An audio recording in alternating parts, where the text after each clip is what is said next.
नमस्कार दोस्तों, मैं हूं अनिल राणा। क्या हिंदुओं को भी मुस्लिमों की तरह एक से ज्यादा शादियां करने का अधिकार मिलने वाला है, या फिर मुस्लिमों को हिंदुओं की तरह सिर्फ एक शादी करने का अधिकार होगा, या वो एक से ज्यादा शादियां नहीं कर पाएंगे? क्या मुस्लिमों में हिंदुओं की तरह बहुविवाह कानून खत्म होने वाला है? क्या मुस्लिम समाज के लोग भी हिंदू समाज के लोगों की तरह अपने रिश्तेदारों में शादियां नहीं कर पाएंगे? क्या हिंदुओं की तरह बाकी धर्म के लोग भी बच्चों को गोद ले सकेंगे? क्या देश में गोवा की तरह सिविल कोड लागू होने वाला है? ऐसे न जाने कितने सवाल इन दिनों उठ रहे हैं और लोगों के जहन में और उनकी जुबान पर इसी तरह की बातें होती हैं कि क्या civil code, uniform civil code देश में लागू होगा, और लोग इन मुद्दों पर बहस कर रहे हैं। ये सवाल कितने जायज हैं? क्या है हिंदू कोड बिल, क्या है मुस्लिम पर्सनल लॉ, और क्या होता है यूनिफॉर्म सिविल कोड, और क्या है इस सिविल कोड की चुनौतियां? इन तमाम मुद्दों पर आज हम बात करने वाले हैं अपनी इस वीडियो में।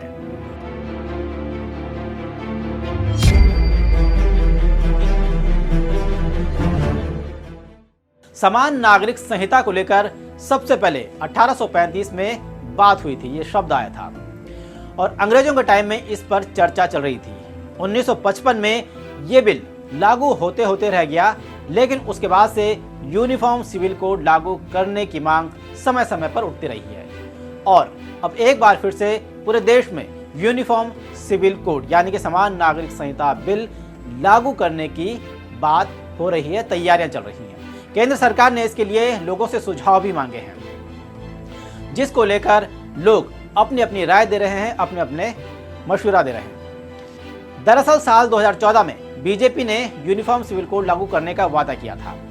साल 2019 में जो बीजेपी का संकल्प पत्र था उसमें 3 बड़े वादे थे। एक, राम मंदिर बनाएंगे, दूसरा, जम्मू कश्मीर से 370 को हटाएंगे, और तीसरा, यूनिफॉर्म सिविल कोड यानी कि समान नागरिक संहिता लागू करेंगे। इनमें से 2 वादे तो बीजेपी के पूरे हो गए, लेकिन अभी भी एक वादा बचा है और वो है यूनिफॉर्म सिविल कोड का यानी कि समान नागरिक संहिता। मुझे बताइए, एक घर में परिवार के एक सदस्य के लिए एक कानून हो, परिवार के दूसरे सदस्य के लिए दूसरा कानून हो, तो क्या वो घर चल पाएगा? क्या कभी भी चल पाएगा क्या? फिर ऐसी दोहरी व्यवस्था से देश कैसे चल पाएगा? भारतीय जनता पार्टी लगातार यही मांग कर रही है कि देश में सभी के लिए एक समान कानून हो, यानी कि यूनिफॉर्म सिविल कोड सभी के लिए समान हो, लागू हो। आखिर यूनिफॉर्म सिविल कोड है क्या और इससे देश किस राह में आगे बढ़ेगा? किस धर्म, किस जाति और किस राज्य के लिए ये यूनिफॉर्म सिविल कोड लाभदायक है या नुकसानमंद है? इस पर बात करने से पहले ये समझ लेते हैं कि आखिर भारत में क्या है शादी ब्याह के अलग अलग परंपराएं। भारत में शादी ब्याह को लेकर कई परंपराएं हैं, कई प्रथाएं हैं जिनको सामाजिक मान्यता भी मिली हुई है, और इस वक्त इन परंपराओं और प्रथाओं से छेड़छाड़ की तो विवाद भी खड़ा हो सकता है। जैसे हरियाणा और राजस्थान में एक ही गोत्र वालों की शादी नहीं होती है। दूसरा, दक्षिण भारत की बात करें तो वहां मामा परिवार में शादी करने का रिवाज है, बल्कि ये तो वहां सबसे अच्छी शादी मानी जाती है। जबकि ईसाई और मुस्लिम धर्म में एक ही गोत्र में शादी करने को अच्छा माना जाता है, यानी कि मुस्लिम सगे भाई बहन को छोड़कर किसी से भी शादी कर सकते हैं। मुस्लिम धर्म में तो महिला का पति 4 विवाह तक कर सकता है। तो उत्तराखंड के जौनसार में भी कुछ इसी तरह की बहुपति प्रथाएं हैं। इसके अलावा कुछ समय पहले तक हिमाचल के किन्नौर, दक्षिण कश्मीर के पहाड़ी इलाकों, त्रावणकोर के नायको, मालाबार हिल्स की इजहेर जाति, अरुणाचल की गालोंग जनजाति और भी कई जातियां हैं। जैसे केरल में भी कई जनजातियां ऐसी हैं जहां इसी तरह की शादियां होती हैं। नेपाल और तिब्बत में भी बहुपति व्यवस्था चलन में है। इसके अलावा पूरे गोवा में यूनिफॉर्म सिविल कोड लागू है, जहां पुर्तगाली सिविल कोड चल रहा है। गोवा में हिंदू, मुस्लिम, ईसाई और समेत जितने भी धर्म और जाति के लोग हैं, सभी के लिए एक फैमिली लॉ है। यहाँ मुस्लिमों को 4 शादी करने का अधिकार नहीं है, बल्कि विशेष परिस्थितियों में यहाँ हिंदू पुरुषों को 2 शादी करने की छूट मिली हुई है। तो ये तो थी भारत की कुछ परंपराएं, जिनके चलते यूनिफॉर्म सिविल कोड की मांग उठने के बाद भी देश में एक जैसे शादी, विवाह, तलाक, गुजारा भत्ता के कानून नहीं बन सके। वहीं यूनिफॉर्म सिविल कोड का मोटा मोटा मतलब क्या है ये समझते हैं। यूनिफॉर्म सिविल कोड का अर्थ होता है कि देश में रहने वाले नागरिकों के लिए एक जैसे कानून। यूनिफॉर्म सिविल कोड में शादी, अलग अलग रहना, तलाक, गुजारा भत्ता, रख रखाव, मेंटेनेंस, गार्जियनशिप, गोद लेने की प्रक्रिया, पैतृक संपत्ति का बंटवारा, नाम, पैसा, सम्मान, उत्तराधिकार, वसीयत का बंटवारा, वसीयत न हो तो बंटवारा कैसे हो, और भी कई इस तरह के सब्जेक्ट हैं जिन पर नियम तय होते हैं। लेकिन भारत में जाति और धर्म के आधार पर अलग अलग मैरिज एक्ट है, डिवोर्स एक्ट है, मेंटेनेंस एक्ट है और दूसरे कानून हैं, जिसके कारण समान न्याय नहीं हो पाता, या यूं कहें कि यहाँ महिला शोषण बढ़ता है। यही कारण है देश में यूनिफॉर्म सिविल कोड की मांग उठती रही। भारतीय संविधान का अनुच्छेद 44 भी यूनिफॉर्म सिविल कोड की पैरवी करता है। हमें याद रखना है कि भारत के संविधान में भी नागरिकों के समान अधिकार की बात कही गई है। लेकिन पहले देश में किस तरह के नियम, प्रथाएं, परंपराएं थी, इसको भी थोड़ा समझ लेते हैं।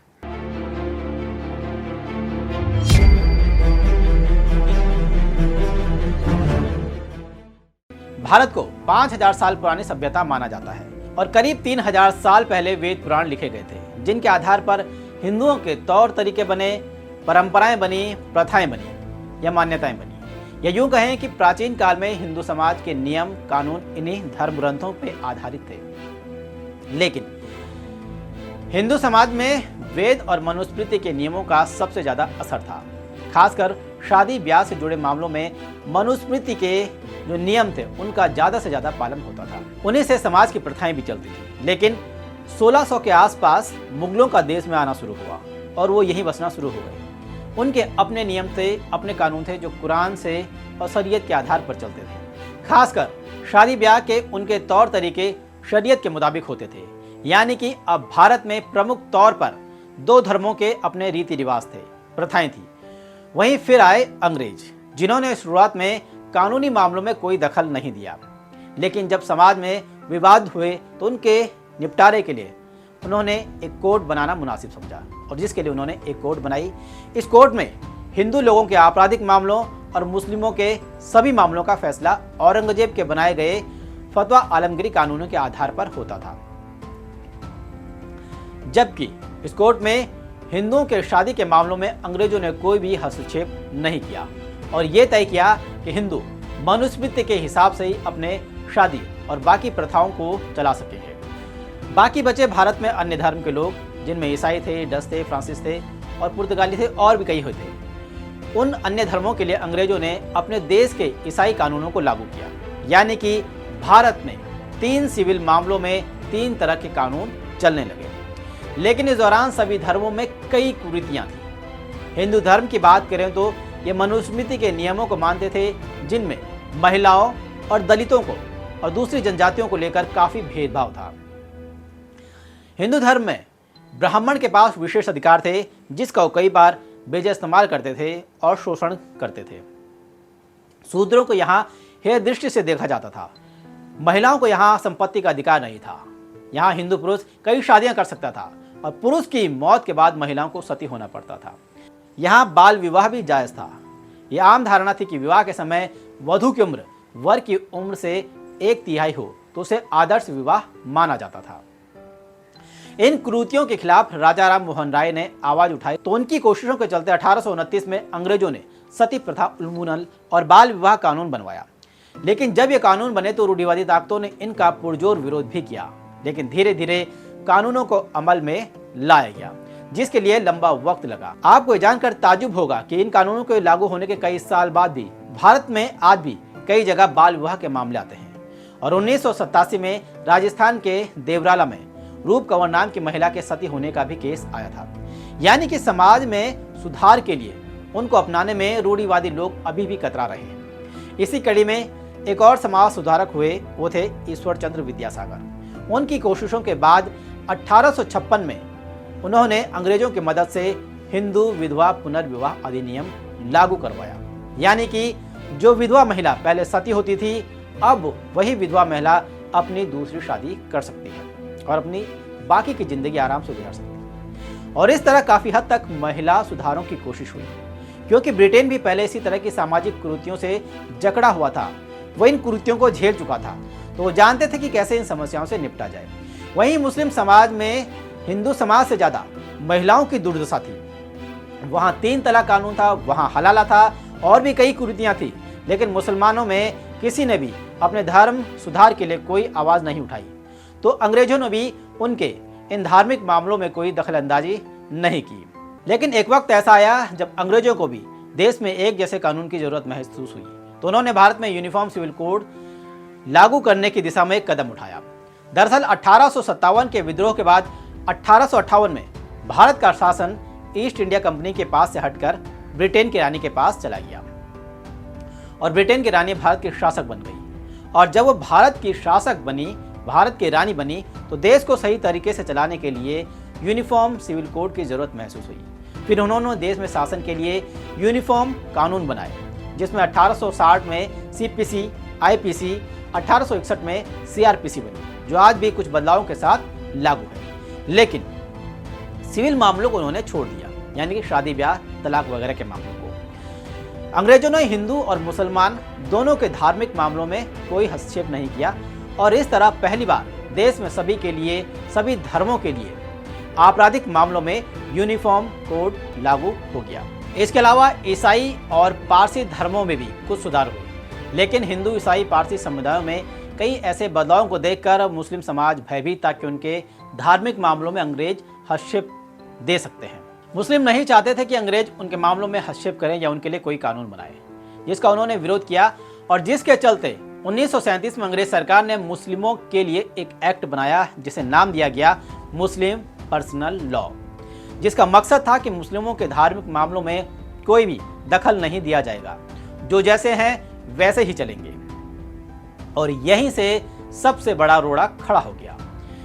जिन मुस्लिमों के धार्मिक मामलों में अंग्रेजों ने भी दखल नहीं दिया और भारत सरकार ने भी दखल नहीं दिया, जिसके कारण देश में सिविल मामलों में अलग अलग स्थिति है।